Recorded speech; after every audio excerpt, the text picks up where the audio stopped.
What's up, everybody? For those that don't know, my name is Joey. Most people know me by Snow Rock.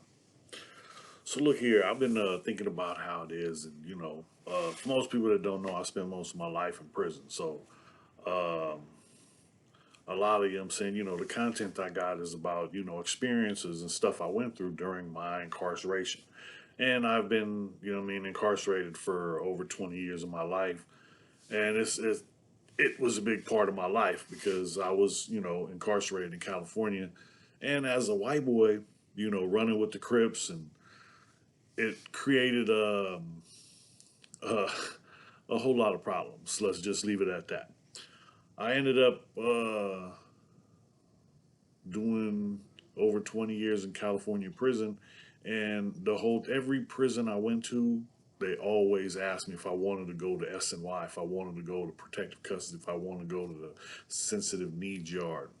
And every time, no, what I'm saying, put me on the main line. I'll deal with whatever's out there. Just put me on the main line. They'll try and scare me. Oh, there ain't nothing but bloods out there. Ain't too many Crips. So, we could just PC. Man, no, just put me out there. I'll deal with whatever's out there.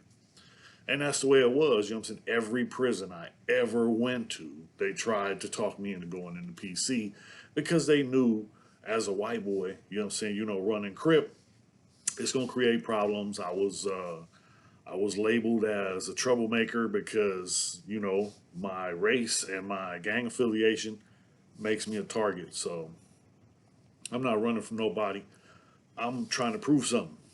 I'm trying to let everybody know, Snow ain't going nowhere. And I, I refer it to my childhood because when I was a kid, I was just trying to get a name and a reputation. That's all I wanted. That's it. That's all that mattered to me was a name and a reputation. I wasn't trying to get rich. I wasn't trying to be. I was just trying to get a reputation. That's it. And now I got it. You know what I mean? I'm not bragging, but I'm saying, you go anywhere in California, in the prison system, you talk about WhiteCrip's, yeah, my name gonna come up. I'm not the only one. I'm not the only one. There's many others out there. You know what I mean? But Snow Rock, the name Snow Rock rings bells. You know what I mean? I'm the only one from San Diego. Not the only one. I'm the first from San Diego because we also got whack. You know what I mean? And I can't, say it enough. This boy, every time he, does some, interview or something, he's putting my name up in there, and I appreciate you. But he's solid. He went through. He went through the fire because it ain't easy. You know, but my thing is about the prison politics. So prison politics is who's running what, and basically whoever got the sack. Whoever got the sack is running most of the BS, and that's the way it goes. You can manipulate the crowd if you got the sack. It's something I learned, while doing time. But for the most part, the races are separated and segregated, and it's been going on for so long that most people don't want to change. Me, I was against it because I'm going into a cell with a black, just Crip. So you're not putting me up in the cell with a white boy because I'm gonna think he's gonna try and get me. He's gonna be the first one. So when I first started going, I would have to let the whites know. Look, look, man, this is what it is. And like I say, I have many fights. I'm known for fighting. I've been fighting a long time. But when it comes down to the prison politics, it's way more involved. You know what I mean? Because a fight is a fight, and the fights happens, and then the alarm goes off. Then the people involved, they're gone, and then new people come, and time continues, and everything continues going on. You know what I mean? I'm saying, the same thing, same old thing every day. And that's the way it is in prison. This is the same old thing every day, day after day after day. You don't go by what's going on outside the walls. You know what I'm saying? We're not worried about politics. We're not worried about who's going to be the next president. We're not worried about, who's going to win the football game. You know what I mean? We're not worried about who's going to win the basketball game. We're not worried about who's going to win the World Series. Most people are worried about survival. And when I say that, it's because that's how I lived. You know what I mean? Because I was white, I had hits out on me. You know what I mean? So everywhere I was at, whenever I was in prison, I got, you know what I'm saying, I got to watch behind me because somebody's gonna, you know what I'm saying, run up and try and collect the money on my head. And I knew I stayed ready. You know what I mean, I kept my shoes laced up, 10 toes down and ready to go. You know what I mean? And if I knew it was something going to happen, I would take off first. I would, you know what I'm saying, go take off on somebody with some rank and beat the brakes off of him. And then, you know what I'm saying, I go to the hole, he go to the hole. And then, you know what I'm saying, I go somewhere else or they send me back. However it works, you know what I mean? It changes. Sometimes they send me back. Sometimes they send me somewhere else. Wherever it goes, it's the same thing. I got to set an example. I got to, you know what I'm saying? I got to hurt somebody. And that's the thing people don't understand. In prison, violence is power. So, you know what I mean? When you get into it, when you get a chance to perform, if you don't perform, then people gonna be like, oh yeah, you know what I'm saying? I can get him. Every fight I've ever been in, I'm scared. I'm worried, you know what I'm saying? Because if I lose this fight, what's gonna happen? Am I gonna die? And are more people gonna come to try me? You know what I mean? I don't know. You know what I'm saying? So I'm scared. So fear is power. Because if you can learn to harness that fear and turn it into muscle, you know what I mean? I'm not, you know what I'm saying, I'm a big guy. I'm not a little guy. But you know what I'm saying? I'm not no hell of a guy. You know what I'm saying? I wasn't trained in martial arts or none of that. You know what I mean? I grew up fighting. I grew up getting my ass whooped.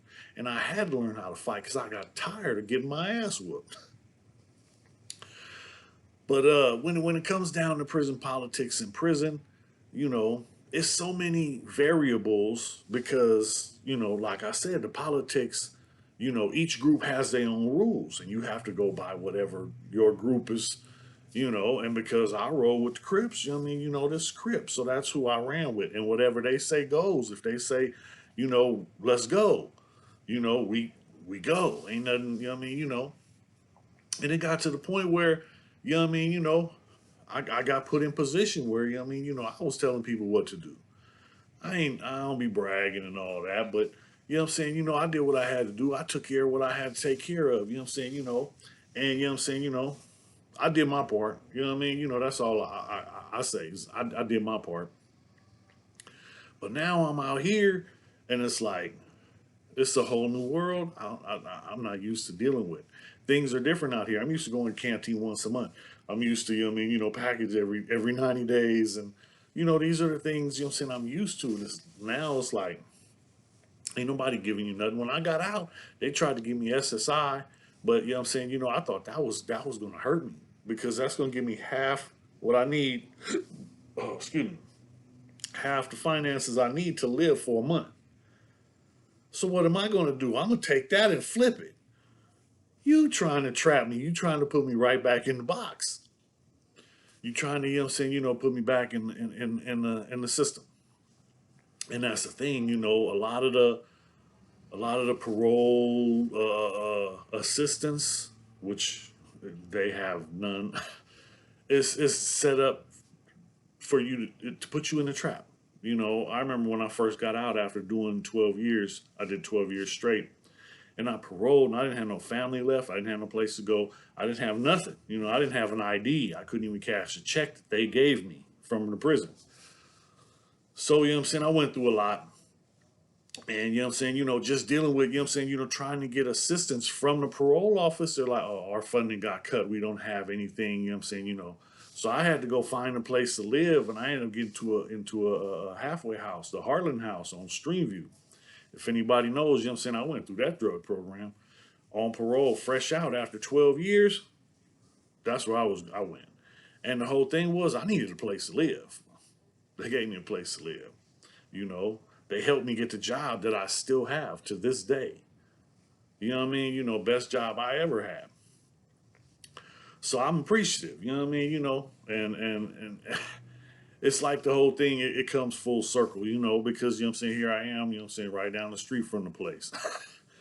But it's all good, I'm just happy to be out here living my best life. This is the longest I've been out since I was 9. This is the most I ever had. I ain't got much.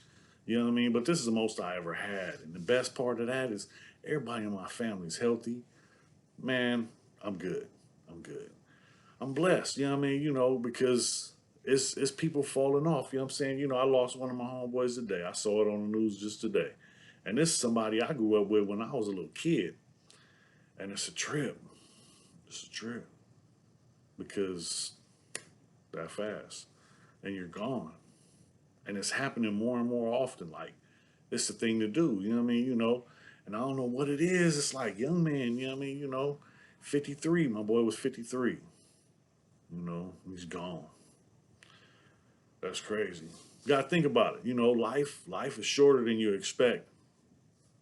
So hold on to that. Make the best of it. Make the best of what you got.